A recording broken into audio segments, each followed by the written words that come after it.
high school graduate ang minimum requirements ng pagsusundalo noong dekada 70 at dekada 80. Dahil mahilig ako sa kwento, akin itong pinakikinggan at sinusubaybayan. Ang pagsusundalo sa noon ay direkta regular sa Armed Forces of the Philippines. Hanggang idiniklara ng dating presidenteng Ferdinand Marcos Sr. ang Marcelo noong 1972. Sa kasagsagan ng batas militar, maraming sundalo ang nasasawi. Kaya nagkakaroon ng pensyon ang mga naulila. Sa kapanahonan ng kaguluhan dito sa Mindanao, mayroong pagsasanay na hindi natatapos, sila'y ipinapadala na sa pagduduty. Noong 1976, nag-umpisa ang pagsasanay ng third class trainee sa 6 na buwan. Ang kanilang second class trainee, first class trainee hanggang draftee, sila'y kasama na sa pagduduty sa mga regular na kasundaluhan.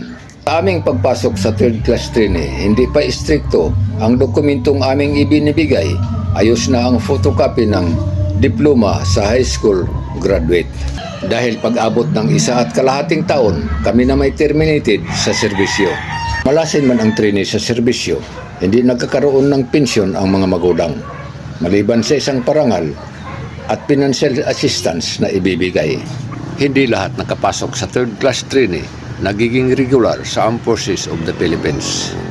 Dahil sa enlistment ng mga trainee, orihinal na dokumento ang isinusumite, tulad ng diploma ng high school graduate. At welcome ka namang pumasok bilang isang security guard dahil sa pinagdaanan mong training. Lumipas ang mga taon noong 1982 o 1983, ang recruitment ay hindi na ex-trainee.